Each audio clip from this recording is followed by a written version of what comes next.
बिस्मिल्लाहिर्रहमानिर्रहीम। अस्सलाम वालेकुम।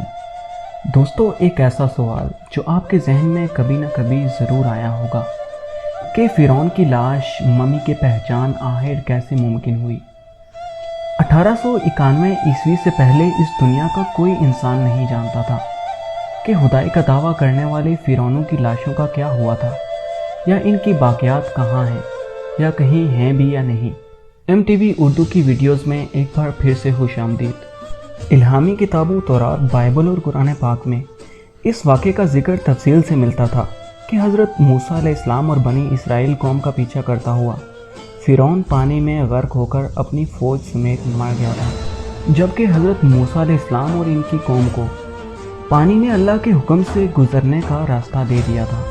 इसके बाद इसका क्या हुआ था, इस बारे में बाइबल और तौरात खामोश हैं, लेकिन कुरान पाक में इसके अंजाम के बारे में एक बहुत ही अजीब बात कही गई थी, जिसकी किसी को समझ नहीं थी कि इसका मतलब क्या है।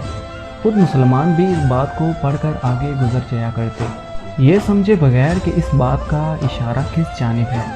सूरा यूनुस में फ़िरौन के मरने के बाद इसका अंजाम कुछ इस तरह से फरमाया गया था, बस हम तेरे बदन को समुंदर से निकाल कर महफूज कर लेंगे ताकि तू बाद में आने वालों के लिए इबरत बन जाए। ये वाक़या आज से 3500 साल पहले पेश आया था।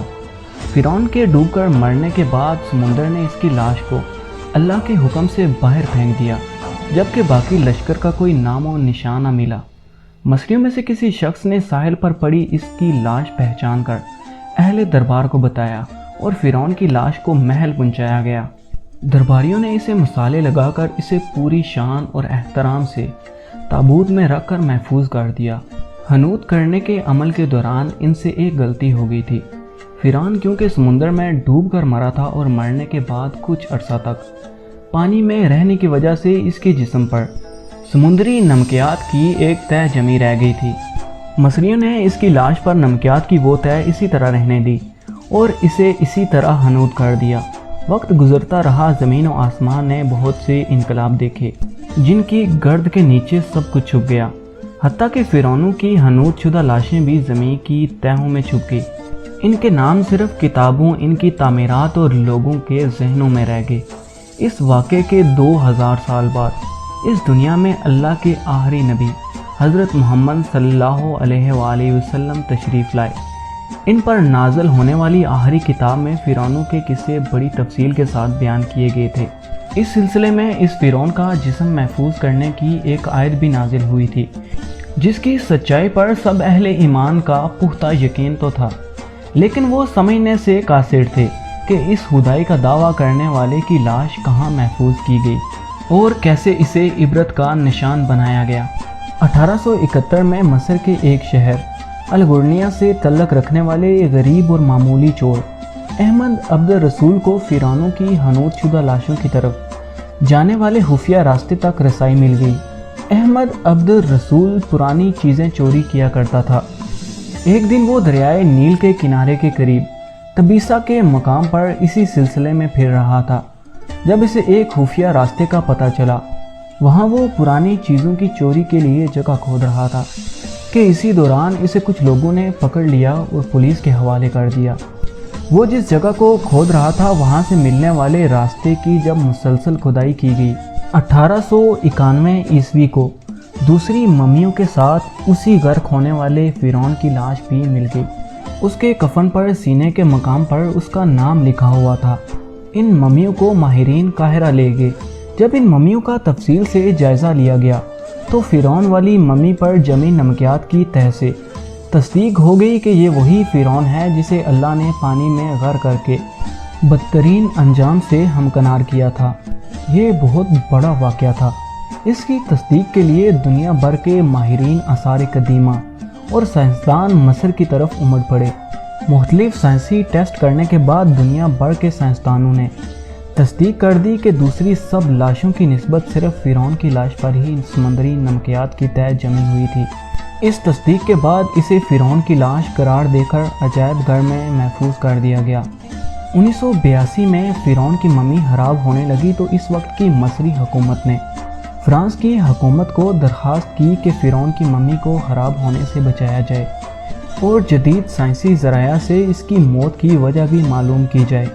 چنانچہ مصری اور فرانسیسی حکومت نے مل کر ممی کو فرانس لے جانے کا انتظام کیا۔ جب فرعون کی لاش کو فرانس پہنچایا گیا تو ایئرپورٹ پر اس دور کے فرانسیسی صدر بذات خود حکومت کے اعلیٰ عہدیداروں، تمام وزراء اور فوج کے افسران کے ساتھ استقبال کے لیے موجود تھے۔ فرعون کی لاش کا استقبال کسی عظیم زندہ بادشاہ کی طرح کیا گیا اور فوجی دستوں نے سلامی دی۔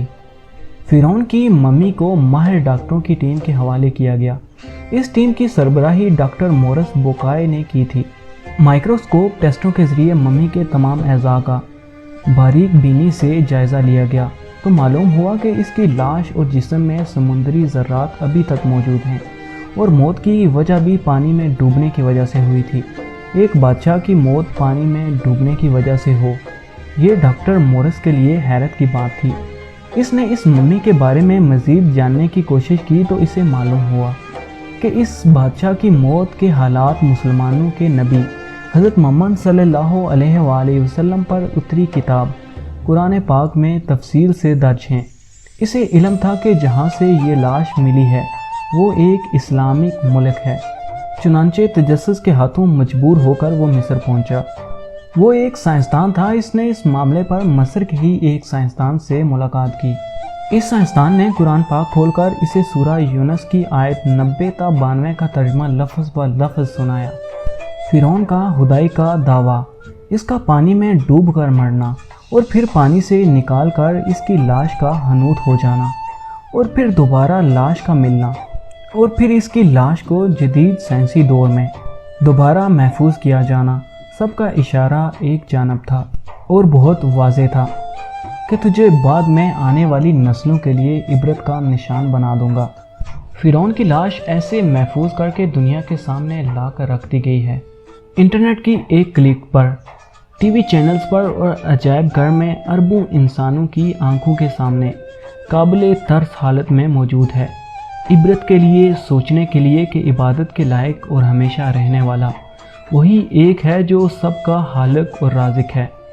ڈاکٹر مورس نے آیات کا ترجمہ سنا تو اسی وقت پکار اٹھا، اللہ سچا ہے، قرآن سچا ہے اور اللہ کا نبی حضرت محمد صلی اللہ علیہ وسلم سچا ہے۔ کلمہ پڑھا اور مسلمان ہو گیا۔